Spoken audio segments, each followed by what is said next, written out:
Shalom Aleichem. Selamat pagi, selamat hari Minggu kami ucapkan kepada seluruh jemaat yang dikasihi Tuhan kita Yesus Kristus. Hari ini kita memperingati ulang tahun GKPI Jemaat Khusus Rawamangun yang ke-55 tahun. Walaupun tanpa perayaan, tidak menghambat kita untuk melakukan perenungan dan permohonan kepada Tuhan yang Maha Pencipta, agar perjalanan gereja kita ini pada masa pendatang tetaplah dalam lindungan, penyertaan, serta bimbingan Tuhan. Minggu ini kita masih melaksanakan ibadah secara online sebagai upaya mendukung usaha pemerintah dalam memutus mata rantai penyebaran COVID-19, dan kita memasuki minggu kedua setelah Trinitatis dengan tema panggilan memelihara alam. Untuk itu, sebelum memulai ibadah kita, marilah kita tunduk sejenak untuk mengucap syukur dan mengarahkan hati dan pikiran kita. Kita masuk ke dalam saat teduh sejenak. Saat teduh kita mulai.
Di dalam nama Allah Bapa dan Anaknya Tuhan Yesus Kristus dan Roh Kudus.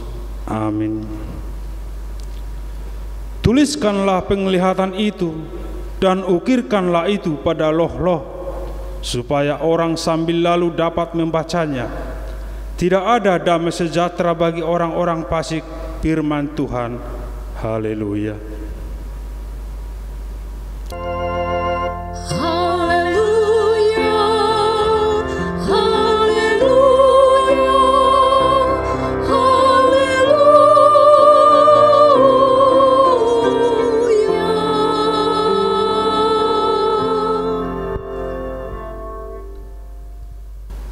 Mari kita berdoa.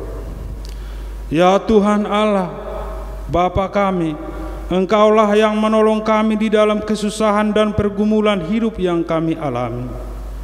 Bukalah hati kami agar kami dapat menyaksikan dan mensyukuri kasih setiamu dalam hidup kami, baik melalui perkataan dan perbuatan kami. Teguhkanlah iman kami sampai akhir hidup kami, agar kami turut menjadi ahli waris kehidupan kekal yang Engkau sediakan bagi semua yang percaya kepadamu. Di dalam Yesus Kristus Tuhan kami. Amin.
Marilah kita mendengar firman Tuhan sebagai pendahuluan khotbah minggu ini, tertulis di dalam Wahyu 7 ayat 1 sampai 3. Demikian firman Tuhan. Kemudian daripada itu, aku melihat 4 malaikat berdiri pada keempat penjuru bumi, dan mereka menahan keempat angin bumi, supaya jangan ada angin bertiup di darat, atau di laut, atau di pohon-pohon. Dan aku melihat seorang malaikat lain muncul dari tempat matahari terbit. Ia membawa materai Allah yang hidup, dan ia berseru dengan suara nyaring kepada keempat malaikat yang ditugaskan untuk merusakkan bumi dan laut. Katanya, janganlah merusakkan bumi atau laut atau pohon-pohon sebelum kami memateraikan hamba-hamba Allah kami kepada dahi mereka. Berbahagialah setiap orang yang telah mendengar sabda Tuhan, yang menghayati serta mengamalkannya. Amin.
Ibu bapak serta saudara yang dikasihi Tuhan Yesus, bila kita merenungkan dosa yang kita lakukan di hadapan Tuhan, mustahil kita beroleh kesempatan menikmati anugerah Tuhan pada hari ini.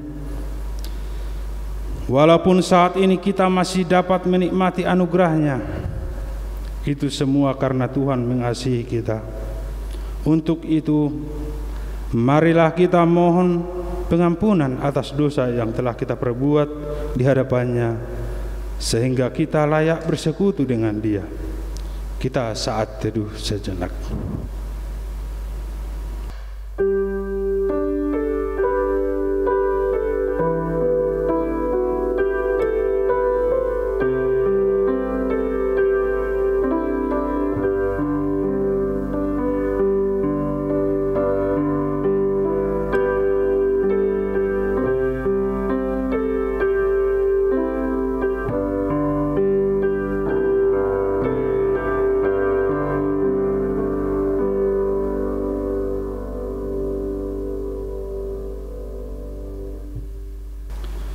Ya Allah, Tuhan kami yang Maha Kudus, Bapa kami di dalam Yesus Kristus, kami bersyukur kepadamu karena setiap kali kami datang bersembah sujud di hadapan-Mu, kami senantiasa menemukan damai sejahtera oleh karena pengasihan-Mu kepada kami orang berdosa ini. Oleh karena itu, kami datang lagi merendahkan diri di hadapan-Mu, memohon pengampunan dosa kami, karena kami senantiasa melanggar hukum-Mu seperti domba yang sesat. Kiranya Engkau tidak menutup pintu pengasihan-Mu kepada kami. Terimalah kami menjadi anak-anak-Mu, karena Engkau tiada berkenan melihat kematian orang fasik, melainkan menghendaki pertobatannya supaya ia hidup. Ampunilah segala dosa dan pelanggaran kami, oleh karena kasih Yesus Kristus Tuhan kami. Tetapkanlah kasih sayang-Mu kepada kami, supaya kami merasa bahagia memanggil nama-Mu, sehingga segala perbuatan, kelakuan dan pikiran kami menjadi kemuliaan nama-Mu yang kudus itu. Amin. Janji Tuhan tentang pengampunan dosa. Tetapi Engkau memberati aku dengan dosa-Mu, Engkau menyusahi aku dengan kesalahan-Mu. Akulah Dia yang menghapus segala pemberontakan-Mu, oleh karena aku sendiri, dan aku tidak mengingat-ingat dosa-Mu.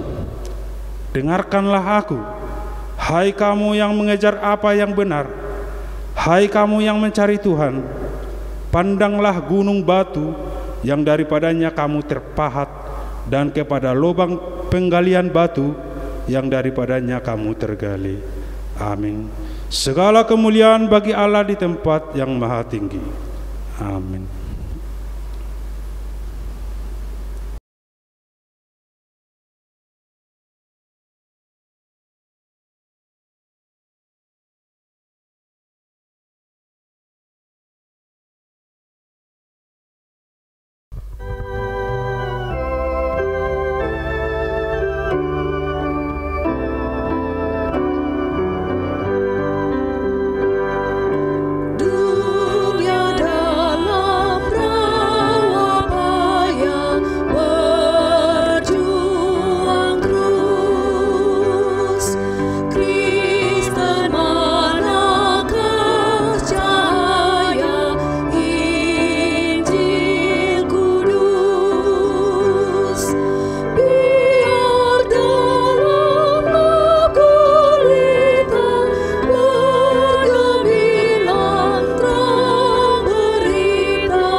Marilah kita mendengarkan petunjuk hidup baru bagi kita pada minggu ini, diambil dari Ibrani 11 ayat 3. Demikian firman Tuhan. Karena iman kita mengerti bahwa alam semesta telah dijadikan oleh firman Allah, sehingga apa yang kita lihat telah terjadi dari apa yang tidak dapat kita lihat. Marilah kita sama-sama memohon kekuatan daripada Tuhan. Ya Allah Bapa kami, berilah kami kekuatan untuk melakukan yang sesuai dengan firman. Amin.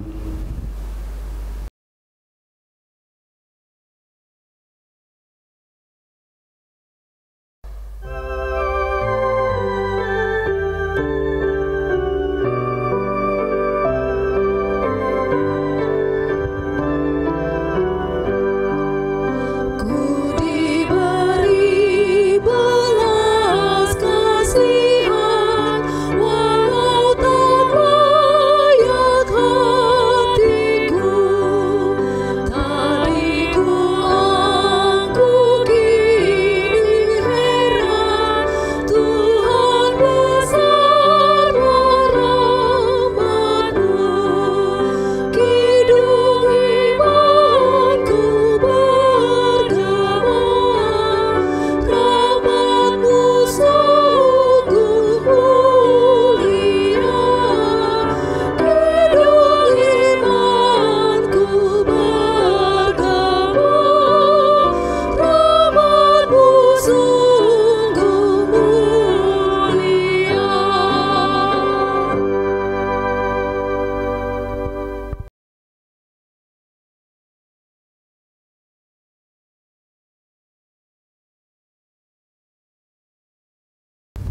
Marilah kita bersaksi mengikrarkan pengakuan iman kita bersama jemaat pada segala abad di seluruh dunia.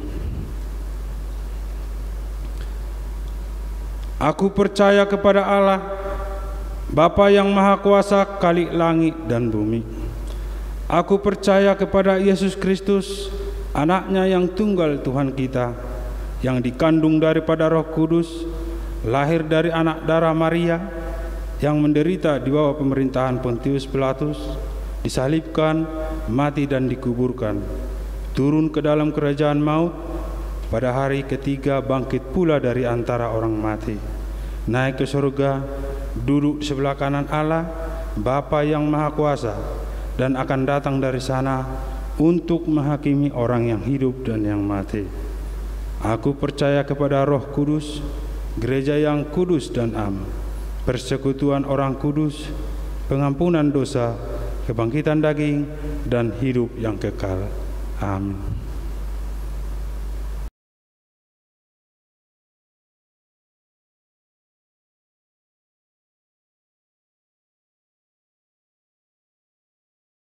Mari kita berdoa syafaat. Ya Tuhan Allah Bapa kami yang bertahta di dalam kerajaan surga, puji dan syukur kami ucapkan kepada-Mu ya Tuhan atas berkat-Mu kepada kami seluruh jemaat GKPI Ramangun ini ya Tuhan. Engkau memberikan kami kesehatan ya Tuhan, Engkau memberikan kami apa yang kami butuhkan, terlebih kepada keadaan masa kini ya Tuhan. Ya Tuhan, kami berdoa Tuhan untuk gereja-Mu ini ya Tuhan. Biarlah Tuhan yang selalu menuntun para pemimpin di gereja kami ini ya Tuhan, memberikan kesehatan supaya pelayanan di gereja-Mu ini tetap terlayankan kepada jemaat-jemaat ya Tuhan. Ya Tuhan, kami berdoa pada jemaat-jemaat-Mu ya Tuhan, apabila ada keadaan sakit pada saat ini ya Tuhan, biarlah Tuhan yang memberikan kesembuhan, memberikan kesehatan kepadanya ya Tuhan. Terlebih Tuhan, pada keadaan saat ini Tuhan, banyak di antara jemaat-Mu yang merasa cemas, merasa takut. Biarlah Tuhan yang memberikan kami kekuatan Tuhan, agar kami hilang dari rasa khawatir dan rasa cemas ya Tuhan. Biarlah Tuhan kami selalu mengandalkan Engkau apapun yang terjadi di dalam kehidupan kami ya Tuhan. Ya Tuhan, kami berdoa kepada para pelayan gereja-Mu ini ya Tuhan, amang pendeta kami ya Tuhan. Biarlah Tuhan yang selalu menyertai dia ya Tuhan, memberikan kesehatan kepadanya, pada keluarganya ya Tuhan, agar dia melayani maksimal di gereja-Mu ini ya Tuhan, melalui GKP Rawamangun ini ya Tuhan. Begitu juga para pelayan-Mu ya Tuhan, para penatua ya Tuhan. Biarlah Tuhan yang memberikan kesehatan juga kepada mereka Tuhan, terlebih kepada amang sejat kami ya Tuhan, yang selama ini yang melayani kami ya Tuhan melalui ibadah secara online ya Tuhan. Biarlah Tuhan yang memberikan dia kesehatan Tuhan, kesabaran dalam melakukan pelayanan ya Tuhan. Ya Tuhan, kami berdoa kepada negara kami ini ya Tuhan. Tuntunlah ya Tuhan, pimpinlah para pemimpin di negara kami ini ya Tuhan, supaya negara kami ini Tuhan berjalan dengan baik ya Tuhan, saling menerima perbedaan baik antara agama, suku dan ras ya Tuhan. Biarlah Tuhan negara kami ini selalu damai dan aman ya Tuhan. Biarlah itu negara kami ini menjadi contoh bagi negara-negara lain ya Tuhan. Ya Tuhan, kami berdoa juga Tuhan kepada tim medis ya Tuhan, para dokter, para bagian kesehatan ya Tuhan, terlebih kepada dokter spesialis virus Tuhan. Biar mereka menemukan vaksin ya Tuhan untuk virus C19 ini Tuhan, agar seluruh umat manusia dapat beraktivitas dengan seperti semula ya Tuhan. Itu semuanya Tuhan hanya kehendak-Mu lah yang jadi di dalam kehidupan kami ya Tuhan. Ya Tuhan, kami serahkanlah seluruh hidup kami, jemaat kami khususnya GKP Rawamangun ini ya Tuhan, mulai dari yang kecil sampai yang usia lanjut ya Tuhan. Biarlah Tuhan yang selalu memberikan apa yang mereka butuhkan ya Tuhan, walaupun tidak bebas untuk melakukan aktivitasnya di mana ya Tuhan. Tapi ya kami yakin dan percaya, biarlah Tuhan yang kami selalu andalkan, biarlah Tuhan yang kami selalu pegang teguh di dalam pikiran kami, di dalam hati kami ya Tuhan, dan di dalam segenap jiwa kami. Biarlah selalu Yesus yang ada di dalam pikiran kami, sehingga kami tidak mengalami rasa takut, rasa cemas dalam menjalani hidup ini dalam keadaan masa kini ya Tuhan. Kami berdoa juga Tuhan, pada hari ini kami memperingati hari ulang tahun GKPI Jemaat Khusus Rawamangun yang ke-55 tahun ya Tuhan. Biarlah Tuhan gereja kami yang kami cintai ini Tuhan, walaupun tanpa perayaan, tidak menghambat kami untuk melakukan perenungan dan permohonan kepada Tuhan, agar perjalanan gereja kami ini Tuhan pada masa mendatang tetaplah dalam lindungan, penyertaan serta bimbingan Tuhan ya Tuhan. Ya Tuhan, berikanlah kekuatan kepada para pelayan-Mu Tuhan, agar gerejamu ini dalam usianya yang ke-55 tahun ini Tuhan, semakin membangun, semakin mengembangkan iman orang percaya Tuhan, dan semakin percaya kepada Engkau ya Tuhan, dan selalu mengandalkan Engkau ya Tuhan di dalam kehidupannya. Inilah doa kami Tuhan. Biarlah Tuhan yang selalu menyempurnakan apa yang kami mohonkan ya Tuhan. Di dalam nama Yesus Kristus kami berdoa dan mengucap syukur. Amin.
Saudara-saudara, mari kita bersatu dalam doa.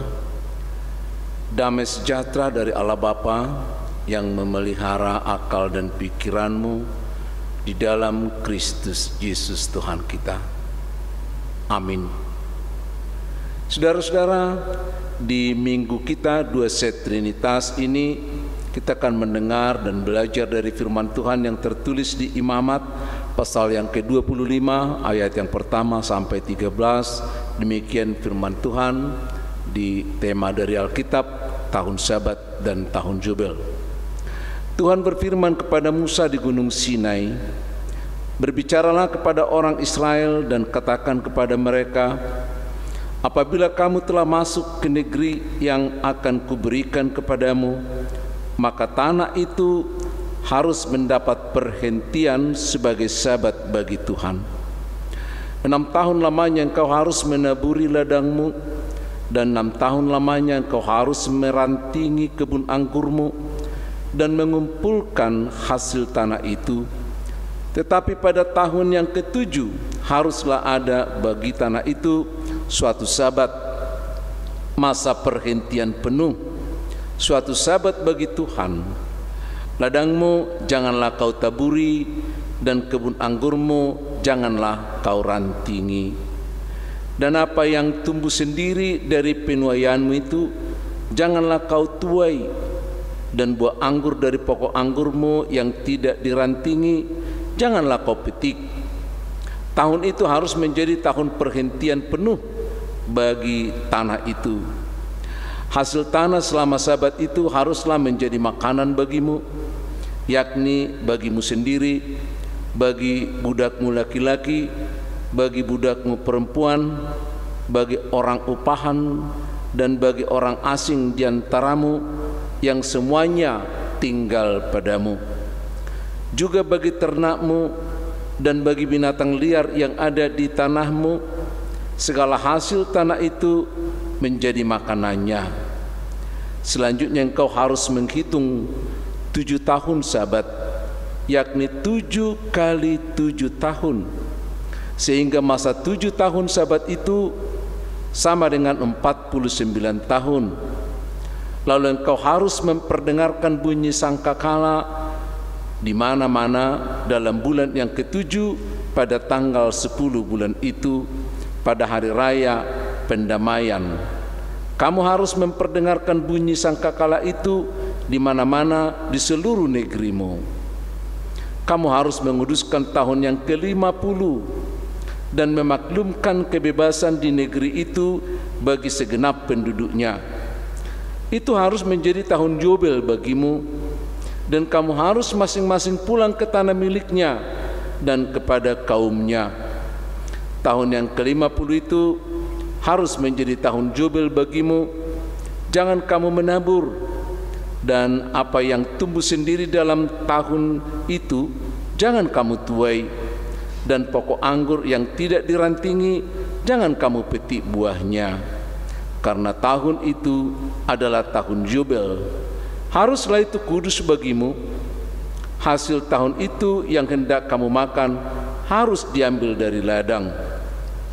Dalam tahun Yobel itu kamu harus masing-masing pulang ke tanah miliknya.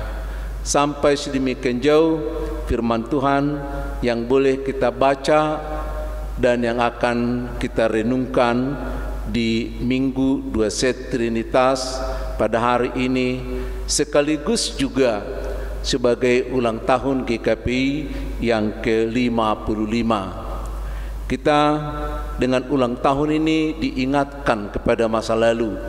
Selama 55 tahun, lebih setengah abad, Tuhan menyertai beberapa orang dalam persekutuan kecil di daerah Rawamangun ini dan membentuk gereja yang disebut dengan GKPI hingga sekarang menjadi sebuah persekutuan yang besar dengan bangunan yang besar yang harus kita syukuri, yang harus kita kembangkan selama kita hidup.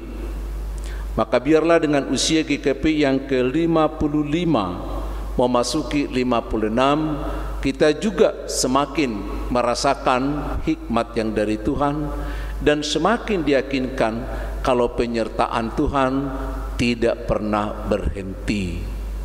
Akhir kata kami ucapkan selamat ulang tahun untuk kita semuanya. Terima kasih. Saudara-saudara kekasih Yesus Kristus, melalui pembacaan kita tadi dari Imamat 25 ayat yang pertama sampai ayat yang ke-13, tapi anjuranku bacalah sampai akhir, karena di situ nanti akan kita dapat inti-inti yang akan memperkaya pemahaman kita tentang apa sih sebenarnya rencana Tuhan. Di dalam teks ini diingatkan kepada kita tentang dua hal, yakni tentang merayakan Sabat dan tahun Yobel. Di dalam tahun Sabat itu diingatkan bahwa bangsa Israel hanya 6 tahun boleh mengerjakan tanah. Maka setelah 6 tahun tanah itu harus dibiarkan, harus ditelantarkan dulu, dibiarkan kembali menjadi seperti hutan. Dan apa yang ada di situ, tumbuh-tumbuhan yang ada, yang tumbuh di tanah itu tidak boleh dipetik, tidak boleh menuai, tidak boleh menabur, karena tanah itu mengalami atau diperintahkan Tuhan menjalani tahun Sabat, yakni tidak dipekerjakan. Dan sehubungan dengan tahun Sabat di mana ladang-ladang tidak dikerjakan dan sawah, maka hamba-hamba juga termasuk binatang-binatang yang mengerjakan tanah itu mendapat perhentian. Jadi kita lihat ada tanah yang diberhentikan untuk tidak berproduksi, tetapi ada manusia juga yang diberhentikan supaya kembali mendapat revitalisasi. Jadi manusia perlu juga diistirahatkan supaya mereka mendapat kekuatan yang baru, refreshing ya istilahnya. Dalam 7 tahun mereka harus melakukan itu. Saya juga teringat dengan tembakau deli yang ada di Medan. Rupanya tembakau deli itu hanya ditanam sekali untuk 7 tahun. Jadi bukan 6 tahun istirahat tahun ke-7, tapi rupanya tembakau deli yang terkenal dari Medan itu dan sampai di Bremen sebagai tembakau yang paling hebat ya, itu adalah 7 tahun dibuat menjadi belantara, dikosongkan. Baru tahun ke-7 diolah kembali, maka hasilnya luar biasa. Karena tanah itu mengalami perhentian. Jadi di tahun yang ke-7 adalah pesta yang besar, pesta yang ditunggu-tunggu. Karena pesta itu akan membawa perhentian, khususnya bagi para budak, khususnya bagi para orang-orang kecil yang mendapat peristirahatan. Karena mereka akan ditanggung oleh tuan-tuan mereka. Jadi selama tahun ke-7 mereka boleh menikmati hasil ladang itu. Dan orang-orang yang ada di sana tidak dipecat, bukan Gak seperti perusahaan-perusahaan sekarang nggak bisa beroperasi langsung dipecat semua anak buahnya gitu ya. Tapi kalau dulu enggak, 1 tahun itu dibiayai semua, karena Tuhan telah mencukupkan apa yang mereka butuhkan kalau kita setia, kalau mereka setia. Bukan hanya dengan tahun Sabat, tapi Tuhan juga memerintahkan kepada Musa supaya ini diumumkan, dimaklumatkan, bahwa bangsa Israel harus menghitung mulai dari ayat yang ke-10 ya, harus menghitung 7 tahun Sabat. Jadi 1 Sabat itu 1 tahun Sabat 7 tahun, 7 kali 7 berarti 49. Maka dengan persiapannya tahun ke-50 dikatakan sebagai tahun Jobel, di mana pada tanggal 10 bulan ke-7 itu, maka di sana akan dibunyikan sangkakala.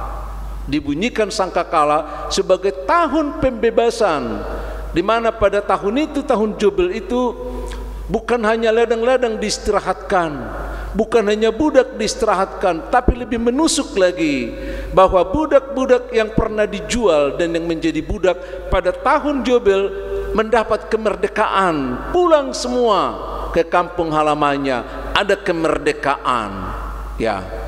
Bukan hanya budak-budak, orang-orang miskin juga yang sempat menjual tanahnya, karena tanah itu adalah milik Tuhan. Nanti kalau kita baca pasal-pasal yang pasal ke-25 1 seterusnya, karena tanah itu adalah milik Tuhan, sementara bangsa Israel hanya sebagai pengurus ya, yang merawat tanah itu, dan hasilnya boleh mereka nikmati, maka tanah nggak boleh dijual sebenarnya. Maka siapa yang menjual tanahnya pada tahun Jobel, tanah itu akan dikembalikan kepada pemiliknya ya, akan dikembalikan semuanya kepada pemiliknya. Itu sebabnya tahun Jobel itu menjadi tahun penuh dengan sukacita, tahun pengharapan, karena melalui tahun ini ada banyak kebebasan. Bayangkan, tanah mengalami kebebasan, masyarakat mengalami pembebasan, orang miskin sawah ladang yang pernah terjual dikembalikan tanpa dibayar, utang-utang semua lunas, bahkan budak-budak juga dikembalikan. Itu sebabnya tahun Jobel ini diterjemahkan menjadi tahun sukacita, tahun bagaimana kita memuji Tuhan karena memang ada pembebasan. Dalam bahasa Batak dikatakan tahun Jobel adalah tahun parulupulupon, bersukacita penuh. Tapi sukacita ini muncul adalah karena ada pembebasan. Karena di mana ada pembebasan, di sana ada sukacita. Coba deh, orang-orang yang dibebaskan dari penjara itu sukacitanya bukan main. Yang kita tidak pernah perhatikannya, binatang-binatang kecil yang terancam, kalau kita bebaskan, luar biasa sukacitanya itu. Dan kita juga kalau dibebaskan dari berbagai mara bahaya, kalau dibebaskan dari ancaman, rasa sukacita kita, apa yang membuat sukacita? Pembebasan itu. Ya, jadi sukacita menjadi melimpah karena ada pembebasan. Saudara-saudara, melalui tahun Sabat, melalui tahun Jobel, keduanya ayat yang pertama sampai ayat yang ke-13 mengingatkan kepada kita bahwa ternyata Allah lah yang menjadi pemilik tanah itu, sementara kita adalah pemelihara yang melaluinya semua kebutuhan kita tercukupkan. Jadi ingat, Allah yang memiliki tanah itu, Allah yang memiliki dunia ini. Coba katakan ke dalam dirimu, Allah yang memiliki profesimu, Allah yang memiliki pekerjaanmu, sementara kita diberi kesempatan sementara menjadi pelaku atas nama Tuhan di tempat pekerjaan itu, sehingga pimpinan kita bukan hanya kepala bagian, tapi yang menjadi pimpinan kita adalah Allah itu sendiri. Coba dibaca Kolose 3 ayat yang ke-23. Kalau kita lihat di Kolose pasal yang ketiga ayat yang ke-23 dikatakan demikian. Apapun juga yang kamu perbuat, perbuatlah dengan segenap hatimu, seperti untuk Tuhan, bukan untuk manusia.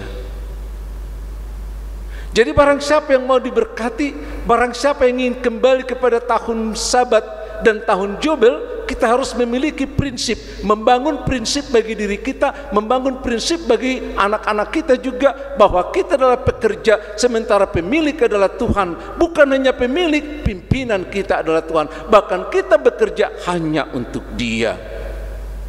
Ini sekaligus mengingatkan kita tentang rencana penciptaan manusia. Kalau kita lihat dalam Kejadian pasal yang pertama ayat yang ke-27, kalau kita lihat di situ, kita ingatkan ayat-ayat yang ringan-ringan ya, supaya kita diingatkan kembali dengan firman Tuhan. Maka Allah menciptakan manusia itu menurut gambarnya, menurut gambar Allah diciptakannya dia, laki-laki dan perempuan diciptakannya mereka. Maaf, di ayat yang mana apa kita?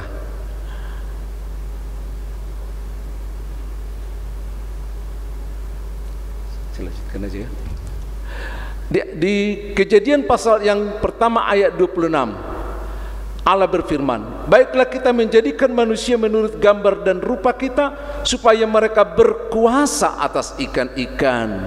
Jadi manusia itu diciptakan sebagai perpanjangan tangan Tuhan untuk menguasai, mengurus, ya, menguasai semua ciptaan, memelihara ciptaan. Menguasai ciptaan bukan dikuasai ciptaan.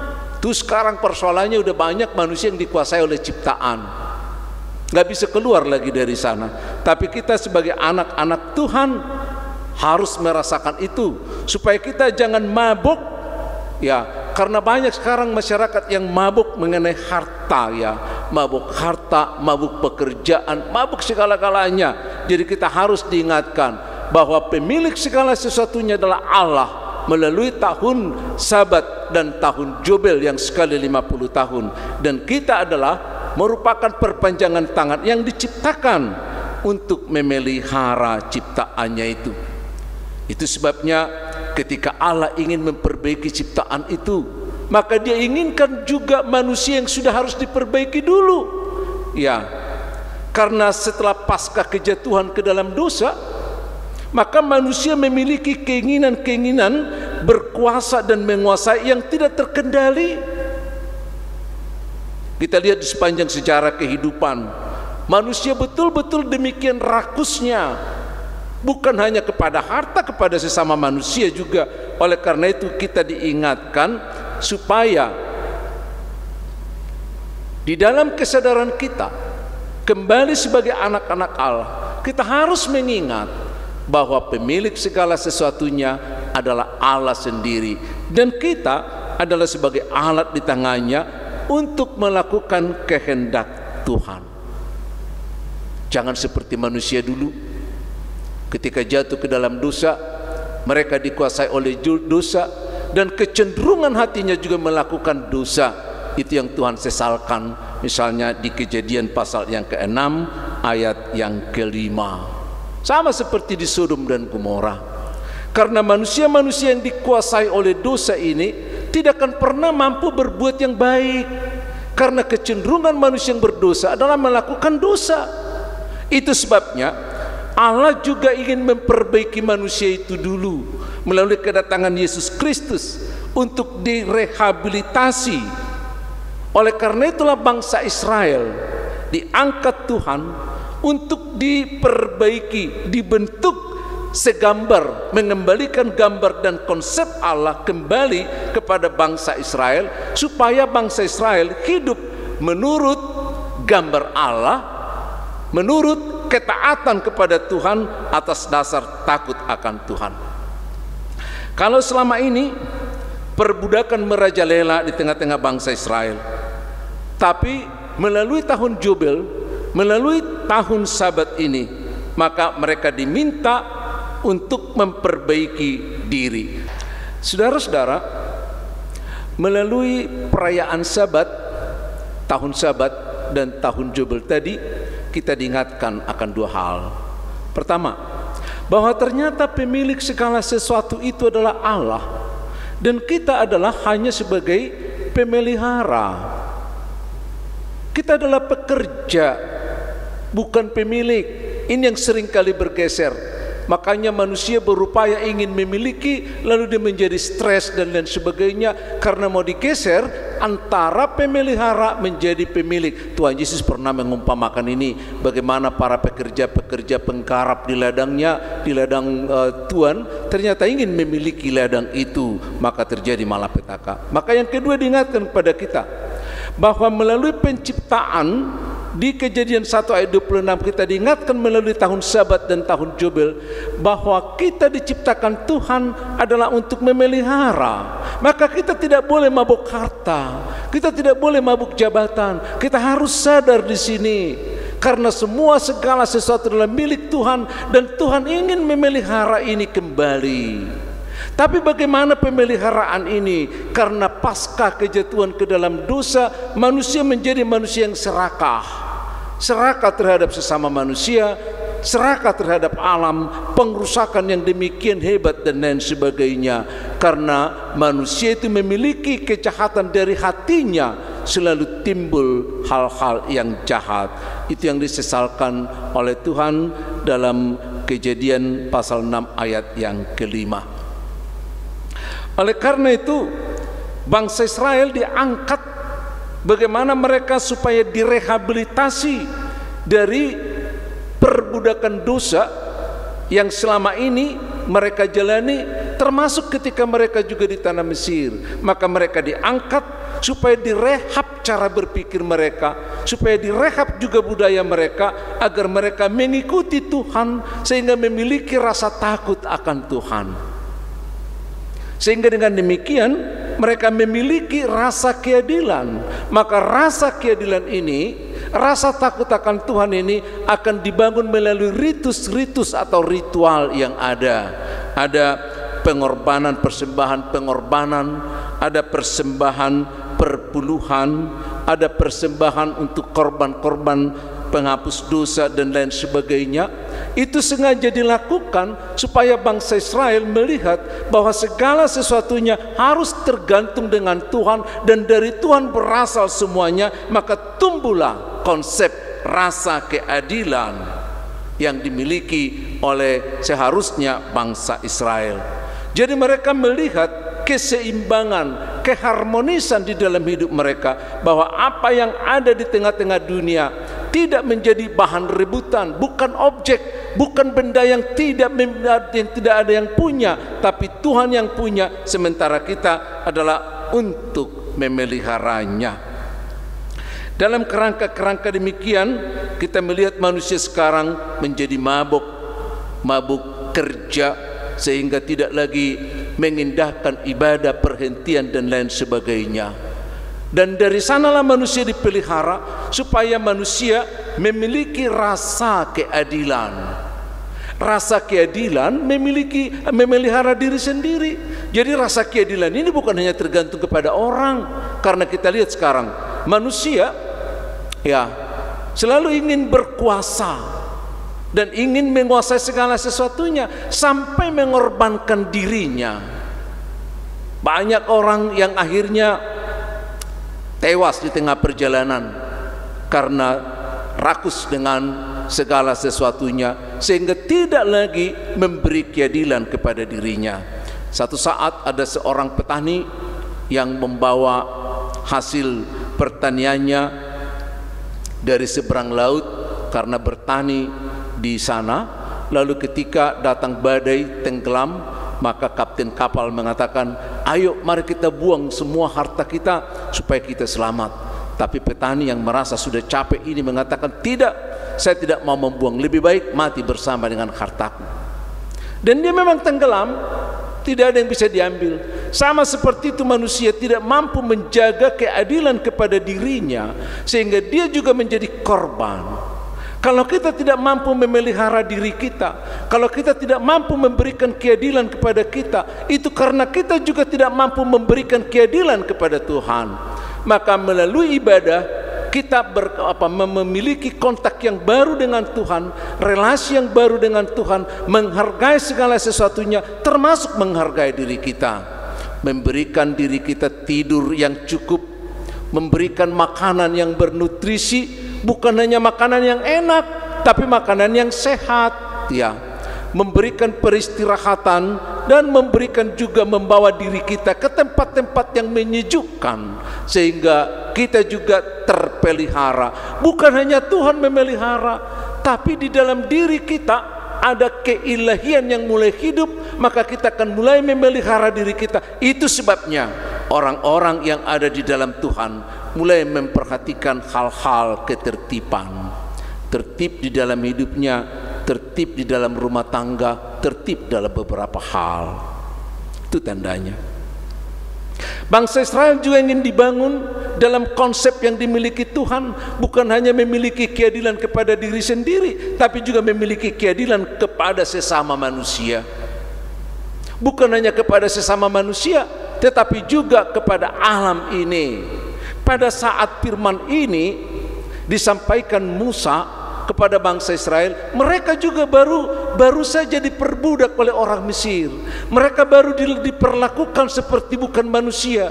Mereka diperlakukan bukan seperti binatang. Mereka diperlakukan hanya sebagai objek yang memenuhi keinginan bangsa Mesir. Maka kepada mereka diminta supaya budak-budak diberikan peristirahatan. Orang yang dibebaskan harus mampu, harus bisa, harus berusaha membebaskan orang lain. Sama seperti orang-orang Kristen yang sudah dibebaskan dari kutuk dosa, yang dibebaskan oleh Tuhan Yesus, kita bersekutu untuk membebaskan orang lain dengan memberitakan firman kehidupan itu. Nanti akan kita lihat lagi di ujungnya. Maka sebagai anak-anak yang sudah dibentuk menjadi memiliki keadilan kepada diri sendiri, keadilan kepada sesama manusia, keadilan kepada binatang, tapi juga keadilan kepada alam. Itu sebabnya kita baca kalau Tuhan Yesus memberikan perintah di Matius 28 ayat yang ke-19, di sana dikatakan, pergilah, beritakanlah Injil, jadikanlah semua bangsa jadi muridku, baptislah dalam nama Allah Bapa, Anak dan Roh Kudus. Tapi Markus 16 mencatat begini, pergilah, beritakanlah Injil kepada semua makhluk. Coba buka, kepada semua makhluk. Maka orang Kristen bukan hanya bertanggung jawab bagaimana ibadah kita di hadapan Tuhan, tapi bagaimana kita memiliki keadilan kepada diri, bagaimana kita memiliki keadilan kepada masyarakat, bagaimana kita memiliki keadilan kepada alam ini. Karena kita adalah orang-orang yang sudah dibentuk sampai sedemikian rupa. Saudara-saudara, kalau kita melihat juga selanjutnya bahwa Tuhan Yesus juga datang ke dunia ini adalah dalam rangka mengimplementasikan konsep tahun Sabat dan tahun Jubel. Anda pernah terpikir? Anda yakin dengan apa yang kami katakan itu? Tuhan Yesus datang untuk mengimplementasikan pelayanannya dengan konsep tahun Yobel dan tahun Sabat. Coba baca di Lukas 4 ayat 18 sampai 19. Saya bacakannya, dikatakan demikian. Roh Tuhan ada padaku, oleh sebab Ia telah mengurapi aku untuk menyampaikan kabar baik kepada orang-orang miskin. Dan Ia telah mengutus aku untuk memberitakan pembebasan kepada orang-orang tawanan dan penglihatan bagi orang-orang buta, untuk membebaskan orang-orang yang tertindas, dan untuk memberitahukan tahun rahmat Tuhan, tahun Yobel, untuk memberitahukan bahwa tahun rahmat Tuhan telah eksis mulai saat itu. Itu sebabnya dikatakan bertobatlah, kerajaan Allah sudah datang, eksis. Kalau kerajaan Allah datang, maka konsep tahun Sabat dengan tahun Yobel, bahkan konsep hari Sabat adalah juga bagian tak terpisahkan bagaimana manusia dibangun dalam membangun perasaan yang adil kepada diri, kepada sesama, dan juga kepada alam ini. Ya, inilah kabar baik itu. Jadi kabar baik itu bukan hanya konsep kosong yang hanya diimplementasikan dalam sebuah ibadah, dalam sebuah ritual, bukan. Itu sebabnya bagi orang-orang Kristen, ibadah itu tidak menyelamatkan kalau ibadah itu tidak diimplementasikan dalam kehidupan sehari-hari. Karena iman kita tidak diselesaikan dalam ibadah, tapi iman kita diselesaikan, dipertarungkan dalam kehidupan yang nyata, dalam fakta dan akta. Itu sebabnya tadi kita baca dalam Lukas pasal yang keempat ayat yang ke-18 sampai 19, di mana Yesus mengatakan, Roh Tuhan telah diberikan kepadaku untuk menolong, dan selanjutnya mari kita lihat apa yang Yesus lakukan. Yesus menghampiri orang-orang yang sakit, yang lemah dibantu, yang buta dicelikkan matanya, yang lumpuh disembuhkan, dikuatkan, ya, yang lapar diberi makan. Tapi bukan hanya membantu orang-orang yang lemah, Dia juga mengingatkan orang-orang yang kuat, orang-orang yang kaya, yang bodoh. Masih minggu yang lalu renungan kita, Dia ingatkan orang kaya itu supaya jangan membuat hartanya menjadi Tuhan, jangan mabok harta. Maka diingatkan orang-orang kaya, termasuk orang muda yang kaya. Karena orang muda yang kaya ini merasa dengan ritual dia sudah mampu sampai dalam kerajaan surga. Dia bertanya kepada Yesus, apa lagi yang aku lakukan? Yesus mengatakan, lakukanlah sebagaimana tertulis dalam hukum Taurat. Oh, katanya, semua itu telah aku lakukan sejak dari kecil. Tapi ketika dikatakan, lakukanlah dulu keadilan, jual hartamu, bagi sama orang yang miskin, dia balik kanan gerak. Dia kira kebebasan itu, dia kira kebersamaan dengan Tuhan tidak menyangkut soal kehidupan sehari-hari. Tuhan Yesus juga mengkritik orang yang kaya, agar orang yang kaya itu mampu bermurah hati. Tahu siapa orang kaya yang paling dikritiknya? Zakheus.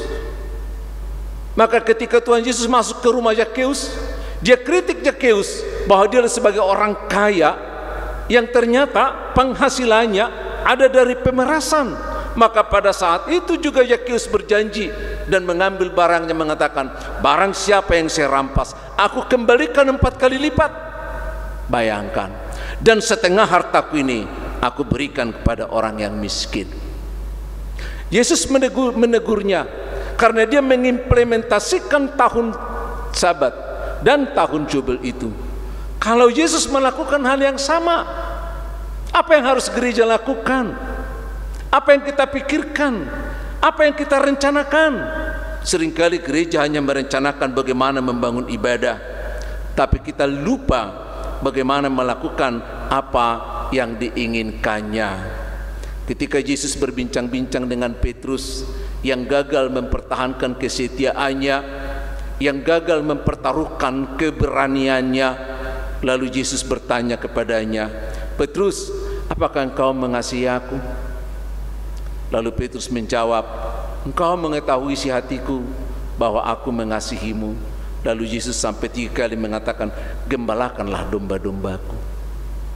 Maka kalau diakui oleh gereja Katolik bahwa Petrus juga merupakan paus yang pertama sebagai pimpinan gereja, maka kita juga menerima kalau dia sebagai seorang pelayan Tuhan yang melaluinya sebenarnya, melalui para rasul, maka gereja-gereja mengikuti ajaran para rasul, sehingga kita juga mengucapkan pengakuan iman rasuli setiap minggu. Dengan pengakuan tentang pengakuan iman rasuli itu, kita melihat bagaimana ajaran para rasul seperti Petrus yang dijanjikan Tuhan, "Gembalakanlah domba-dombaku." Maka gereja dipancangkan, ditempatkan, diingatkan supaya menjadi gembala yang memelihara domba-domba itu. Mazmur 23 ayat yang pertama sampai ayat yang ke-6. Oleh karena itu, gereja yang sudah diperbaiki orang-orangnya, sudah dipanggil, dipilih Tuhan, sudah dikuduskan dan menjadi persekutuan kudus dan disebut untuk memelihara, menggembalakan umat Tuhan, maka kita pertama harus memberikan rasa nyaman kepada siapapun. Rasa nyaman. Banyak orang sekarang makin gelisah di gereja, entah apa yang membuatnya. Apakah ada bahasa-bahasa yang tidak cocok? Apakah ada perilaku yang tidak cocok? Apakah ada pengertian-pengertian yang tidak cocok? Maka gereja seharusnya mengevaluasi apa yang terjadi. Kenapa banyak gereja sekarang menjadi tidak nyaman? Apa ketidaknyamanan itu? Karena salah satu tugas kita sebagai seorang gembala dan kita persekutuan yang digembalakan harus mampu membagi diri sehingga menyatakan kenyamanan bagi diri sendiri dan bagi orang lain. Dan ketika kita membuat orang lain menjadi nyaman, disitulah kenyamanan kita sebagai orang yang merasa lebih dekat kepada Tuhan, orang yang merasa lebih dekat kepada Yesus, yang merasakan karunia dari Yesus Kristus. Tidak ditunjukkan melalui kemampuan kelebihan-kelebihan tertentu, tapi tunjukkanlah bagaimana membuat orang lain nyaman dalam persekutuan kita, percaya dalam persekutuan kita. Karena kepada orang-orang ini diminta bagaimana kita memberikan kenyamanan itu. Saudara-saudara, sebagai para gembala, persekutuan yang digembalakan, maka kepada gereja diberikan tugas, "Gembalakanlah domba-dombaku." Sebagai para gembala harus mampu menunjukkan jalan. Sebagaimana para gembala pada waktu itu, mereka pegang tongkat yang tinggi, kadang-kadang mereka berjalan di depan, kadang-kadang mereka berjalan di belakang sesuai dengan situasi, kadang-kadang mereka berjalan di tengah, adalah tergantung dari situasi. Ada kalanya pemimpin berjalan di depan, menunjukkan jalan, memberikan petunjuk kepada para dombanya, sehingga domba-domba itu berjalan beriringan mengikuti gembala sampai ke tempat di mana mereka nanti berteduh. Saudara-saudara, para gembala yang merasa dekat dengan Tuhan, sejauh mana kita telah menjadi contoh untuk kerohanian setiap orang yang dipercayakan dalam penggembalaan kita? Sejauh mana kita memberikan kenyamanan supaya orang merasa aman dan nyaman dalam persekutuan ini? Sebagai para gembala yang menggembalakan domba-domba, maka para gembala itu selalu membawa obat-obatan, karena para gembala ini pasti akan memelihara domba-domba yang terluka karena banyak ancaman. Ada binatang jahat yang mungkin menggigitnya, ada ular, dan ada mungkin batu-batu cadas yang mereka harus lewati, maka para binatang ini akan terluka. Bahkan ada juga kambing domba yang berantem satu dengan yang lain lalu terluka mereka. Maka akan kita lihat bagaimana para gembala selalu dilengkapi dengan obat-obatan, bukan hanya obat-obatan tapi keterampilan mengobati domba-dombanya. nggak dipakai seorang gembala kalau tidak bisa mengobati domba-dombanya. Kan rentan dengan luka-luka. Maka gembala itu harus mampu merawat domba-domba dan harus mampu menjaga domba-domba yang kurus, yang lemah, supaya jangan dihajar oleh domba-domba yang gemuk dan besar. Gembala akan mengarahkan itu. Ya. Demikian juga persekutuan kita pada abad dan zaman ini, di mana kita harus memelihara. Ada banyak yang terluka karena dunia ini semakin mendekati ajalnya, semakin mendekati kedatangan Tuhan Yesus yang kedua, semakin timbul banyak masalah, semakin timbul banyak kekerasan. Kekerasan bukan hanya antar agama, bukan hanya antar bangsa, bukan hanya perebutan harta, tapi juga kekerasan sekarang memasuki rumah tangga. Ada KDRT, kadang-kadang suami menyakiti istri, istri menyakiti suami, dan anak-anak juga pedofil dan lain sebagainya. Saya melihat dan Anda juga melihat, aku yakin ada begitu banyak yang terluka. Rumah tangga boleh berdiri, tapi luka belum terbalut. Itu yang dikatakan di Mazmur 147 ayat yang ketiga. Tuhan menyembuhkan orang-orang yang patah hati dan membalut luka-luka mereka.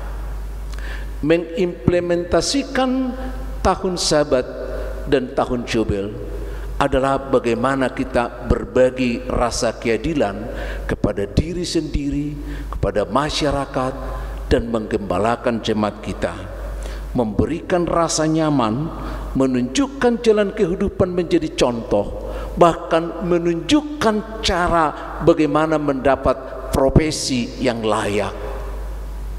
Dan di samping itu, bagaimana memelihara yang terluka. Ada banyak warga jemaat yang terdaftar di dalam gereja. Saya selalu melihat gereja-gereja dengan warga 100%, tapi hanya dihadiri kegiatannya 30-40%. Yang lain tidak bisa hadir karena banyak luka-luka menganga di tubuh, di hati mereka. Saudara, kalau sependapat dengan saya, kalau sependapat dengan Tuhan Yesus sebagai gembala yang baik, kita harus melakukan penggembalaan ini, di mana kita membangun rasa nyaman, tentu dengan mengorbankan kepentingan kita, tentu juga mengorbankan kehormatan kita, tentu juga mengorbankan juga termasuk harta kita untuk Tuhan.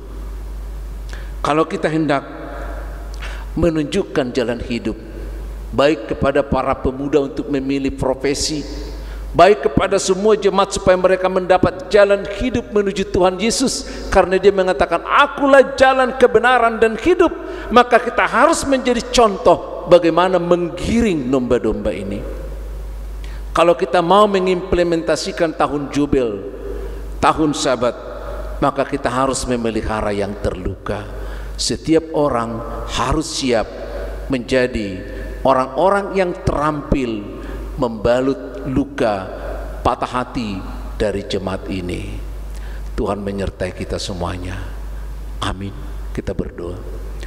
Terima kasih Bapa yang baik, Engkau telah membangun kami menjadi anak-anak-Mu. Ketika roh kami bersaksi dengan roh-Mu, kalau kami adalah anak-anak Tuhan yang terus-menerus diperbaiki untuk mengikuti konsep Tuhan. Melalui ibadah kami di dua set Trinitas ini, kami diperhadapkan dengan konsep tahun Sabat dan tahun Yobel, di mana kami boleh menyadari bahwa segala sesuatunya adalah milik Tuhan.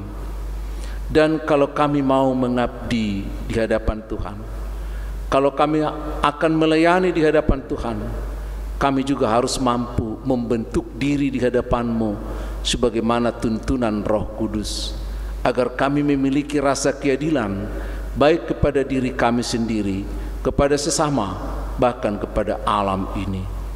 Kalau Engkau Tuhan boleh memandirikan kami selama 55 tahun, kami boleh berdiri di Rawamangun ini.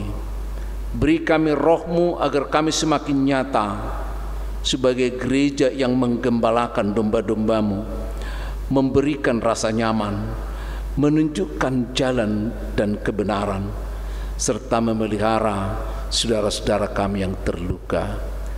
Kami tahu itu adalah pekerjaan di luar dari pemikiran kami. Tapi sekarang kami, Tuhan, telah bangun dalam konsep yang baru. Biarlah segenap kami yang boleh mendengar kabar baik ini, kami menjadi pelaku-pelaku firman, bukan hanya meritualkan, tapi melakukan dalam kehidupan kami. Dalam Yesus kami berdoa dan mengucap syukur. Amin.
Saudara-saudara, untuk kurban persembahan kita, mari kita mengorbankan apa yang kita miliki untuk kemuliaan Tuhan dengan firman Tuhan Mazmur 250 ayat yang ke-23. Demikian firman Tuhan. Siapa yang mempersembahkan syukur sebagai korban, ia memuliakan aku. Siapa yang jujur jalannya, keselamatan yang dari Allah akan kuperlihatkan kepadanya. Amin.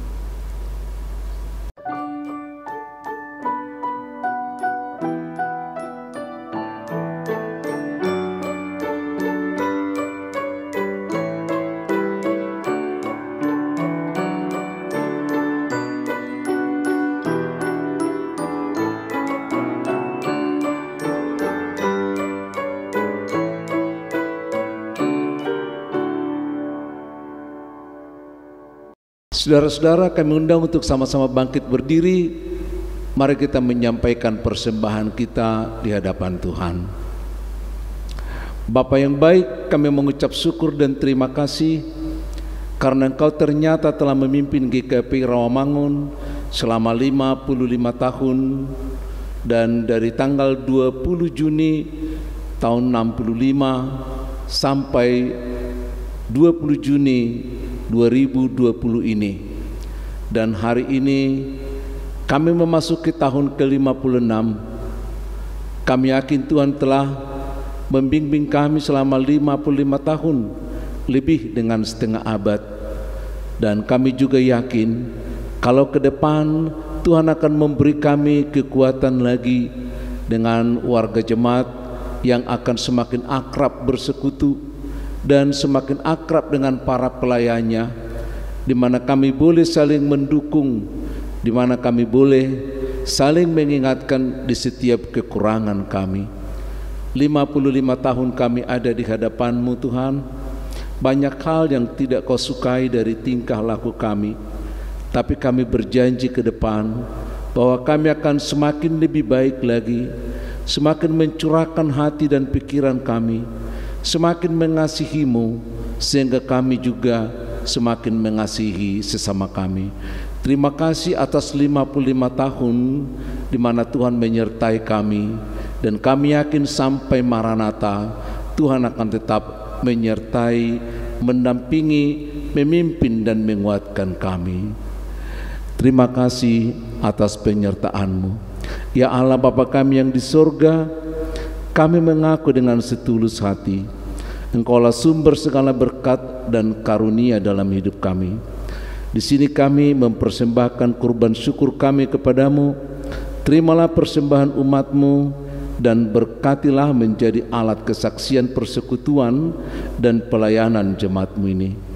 Jadikanlah hidup kami persembahan yang hidup, yang berkenan kepadamu, dan pakailah hidup kami untuk turut menghadirkan tanda-tanda kerajaan-Mu, keadilan, damai sejahtera, dan sukacita.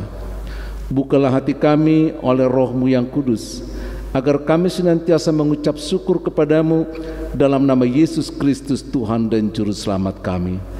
Amin.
Bapa kami yang di surga, dikuduskanlah nama-Mu, datanglah kerajaan-Mu, jadilah kehendak-Mu di bumi seperti di surga. Beri kami pada hari ini makanan kami yang secukupnya, dan ampuni kami akan kesalahan kami, seperti kami juga mengampuni orang yang bersalah kepada kami. Dan jangan membawa kami ke dalam pencobaan, tetapi lepaskan kami daripada yang jahat.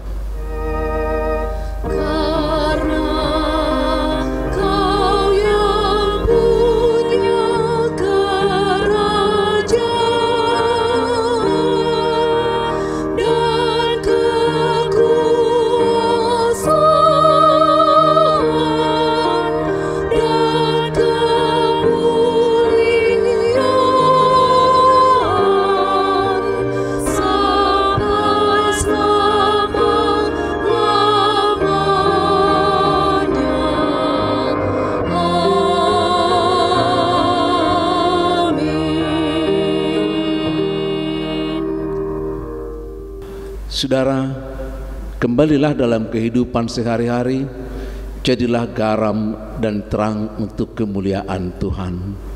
Terimalah berkat dari Tuhan. Tuhan memberkati dan menyertai-Mu. Tuhan menyinarkan wajah-Nya kepadamu dan memberi engkau kasih karunia. Tuhan menghadapkan wajah-Nya kepadamu dan memberi engkau damai sejahtera. Amin.